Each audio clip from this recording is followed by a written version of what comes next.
Assalamualaikum warahmatullahi wabarakatuh.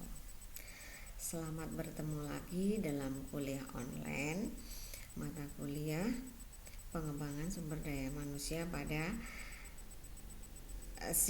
pagi menjelang siang hari ini. Saya harapkan kalian semua dalam kondisi sehat dan Anda masih mematuhi peraturan pemerintah untuk tetap stay at home karena demi memutuskan tali penyebaran virus corona. Baik para mahasiswaku, untuk materi kuliah kita itu sudah selesai. Tetapi kita harus menyelesaikannya sampai pertemuan ke-16. Jadi, pada hari ini Anda akan saya berikan tugas membuat rancangan suatu pelatihan. Ya. Gimana caranya? Jadi Anda harus mencari ide dulu. Ibaratkan Anda tinggal di suatu desa, ya. Posisikan Anda sebagai aktivis di suatu desa atau Anda sebagai pendamping desa. Posisikan diri Anda seperti itu, ya. Anda ditempatkan atau bertugas di suatu desa. Tentunya Anda harus melihat semua potensi yang ada di desa tersebut, ya. Sebagai contoh, misalnya Anda di suatu desa, di situ sudah ada dusun. Di dusun itu ada beberapa wanita menjadi pengrajin bambu. Pengrajin bambu itu bentuk hasil karyanya adalah bisa keranjang, tampah, tahu tampah nggak? Tampah bisa berupa dunak, ya, ceting, ya, bisa berupa kalau itu tempat apa ya? Kalau ibu-ibu itu membersihkan sayur-sayuran itu memakai kalau, ya. Intinya kerajinan anyam menganyam dari bambu. Itu di suatu dusun ada sekelompok perempuan atau perempuan-perempuan di situ ada yang mahir membuat kerajinan dari bambu. Nah, Anda sebagai pendamping desa tentu bisa melihat bahwa ini sangat potensi sekali untuk mengangkat ekonomi di dusun tersebut. Tetapi Anda melihat kelemahan, kenapa orang pengrajin tersebut kehidupannya kok masih minim terus? Anda harus telusuri kenapa, ada apa. Ternyata pemasarannya itu masih sangat konvensional. Pemasarannya, para pengrajin ini hanya membuat kerajinan kalau ada yang memesan. Yang memesan adalah para bakul dari pasar. Kalau tidak ada yang pesan ya nggak bikin. Nah, jadi penghasilan mereka tergantung dari pesanan. Padahal ini keahlian mereka, tidak semua orang bisa. Jadi ini namanya potensi di suatu dusun atau di suatu desa.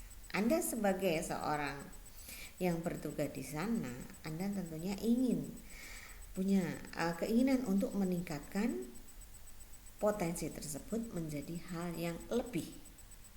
Tentunya agar ibu-ibu ini mendapatkan pendapatan yang lebih besar, ya kan? Jadi apa sih? Anda harus analisa. Jadi kalau kita melihat dari paparan saya tadi, cerita tadi, bahwa kelemahannya adalah di pemasaran. Kemudian juga kelemahannya di bentuk. Bentuk-bentuknya itu sangat klasik. Jadi bentuk-bentuk kerajinan tersebut pada era zaman sekarang ibu-ibu sudah jarang yang memakai. Karena ibu-ibu modern sekarang lebih banyak memakai barang-barang dari plastik, misalnya ceting dari plastik, tampah dari plastik, ya kan? Nah, ini gimana untuk meningkatkan ini? Jadi Anda harus memikirkan, mungkin ibu-ibu ini perlu diberikan pelatihan satu, membuat suatu inovasi bentuk dari suatu kerajinan. Misalnya bentuk ini, nek tampah itu kan lebar. Tampah itu biasanya gunanya untuk apa sih? Biasanya kalau ibu-ibu zaman dulu itu untuk menjemur, ya, menjemur kerupuk misalnya, ya, untuk ya untuk seperti itu, menjemur-jemur bahan-bahan gitu ya, bahan-bahan makanan kan besar itu. Kemudian kalau tuna itu untuk tempat-tempat hasil bumi untuk dibawa ke pasar, ya kan. Nah, ibu-ibu sekarang udah jarang pakai. Nah, ini mungkin Anda harus eh, memotivasi mereka untuk membuat bentuk-bentuk yang diminati pada zaman sekarang. Misalnya ibu-ibu sekarang kan otomatis suka yang estetika. Estetika itu apa? Keindahan, ya. Misalnya kerajinan dari bambu itu bisa dibentuk menjadi vas bunga, atau pada zaman sekarang yang kita sudah mulai ramah lingkungan, ya, jadi memakai menggunakan produk-produk yang tidak menghasilkan sampah. Misalnya bisa jadi tampah-tampah yang besar itu bisa dibagi piring-piring kecil, ya. Piring-piring kecil ini bisa untuk menyajikan makanan dalam suatu kegiatan. Jadi dalam suatu kegiatan hanya rapat, pelatihan-pelatihan, apa itu tidak menggunakan bungkus plastik lagi, tapi dengan wadah dari anyaman bambu yang bentuknya kecil-kecil. Yaitu mungkin pelatihannya adalah melakukan inovasi bentuk kerajinan. Itu satu. Yang kedua, mungkin bisa Anda membuat rancangan pelatihan marketing online.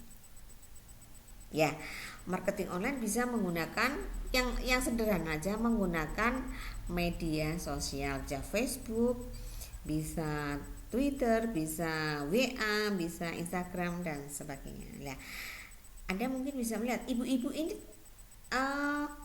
jadul nggak? Ibu-ibu ini bisa menggunakan HP Android nggak, ya? Kalau bisa tapi belum bisa menggunakan, nah ini mungkin perlu pelatihan marketing online. Kalau Anda sudah punya ide, oh ini ibu-ibu harus dicoba diadakan suatu pelatihan marketing, atau ibu-ibu di pelatihan inovasi membuat kerajinan tersebut, ya. Kemudian Anda membuat rancangan pelatihan. Tentu saja Anda harus mendata berapa sih orangnya, ya, berapa orangnya pengrajin di dusun tersebut. Sebisa mungkin harus diikutkan semua. Nah, itu suatu pelatihan harus ada pesertanya, harus ada narasumbernya, ini harus Anda cari juga. Terus pelatihannya di mana, ya kan? Ini Anda susun, ya. Tata cara menyusun rancangan nanti akan saya upload di Google Classroom. Anda ikuti itu, ya. Tentunya di rancangan pelatihan itu Anda harus membuat suatu latar belakang dulu, ya, gambarannya dulu. Kenapa kok perlu dilakukan pelatihan tersebut? Kemudian teknik pelatihannya seperti apa? Seperti apa? Karena pelatihannya ini adalah orang dewasa, tentunya Anda harus menggunakan teknik pelatihan andragogi misalnya, pelatihan untuk orang dewasa. Kemudian sasarannya siapa? Tujuannya apa? Ya kan? Tujuannya adalah untuk meningkatkan potensi desa menjadi sumber ekonomi yang lebih, misalnya seperti itu. Sasarannya adalah warga yang sudah bisa membuat kerajinan dari bambu, ya. Kemudian pesertanya siapa? Tentunya para pengrajin ini.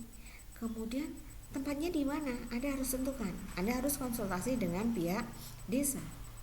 Bisa di dusun RW, di balai pertemuan RW atau RT, atau di balai desa, ya kan?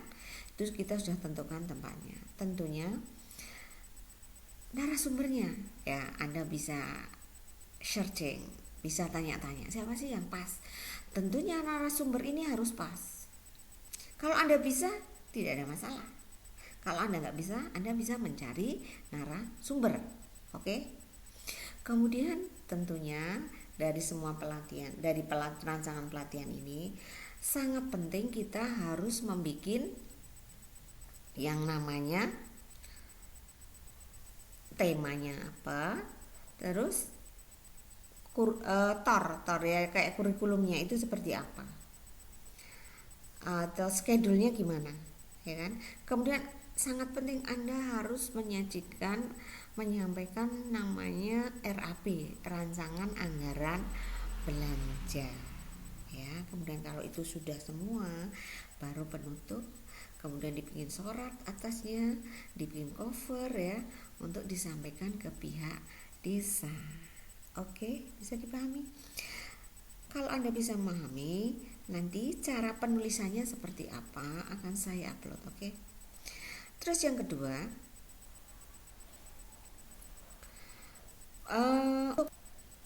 mahasiswa yang minggu-minggu kemarin, Jumat-Jumat kemarin yang tidak aktif menjawab pertanyaan dari saya, tolong dicari lagi pada pertemuan-pertemuan tersebut Anda sudah menjawab belum, atau nanti akan saya berikan rekapannya. Kalau Anda belum, Anda wajib menjawabnya, karena kalau enggak ini nanti akan bisa mengurangi nilai.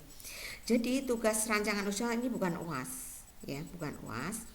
Nanti UAS akan ada tersendiri. Jadi penilaiannya adalah Anda menjawab pertanyaan dari kelas online ya, itu akan ada nilainya. Kemudian UTS, kemudian rancangan usaha, yang terakhir adalah UAS gitu. Oke, bisa dipahami? Kalau bisa dipahami, baiklah, kuliah siang ini kita buka dengan baca surat Al-Fatihah bersama-sama. Terima kasih.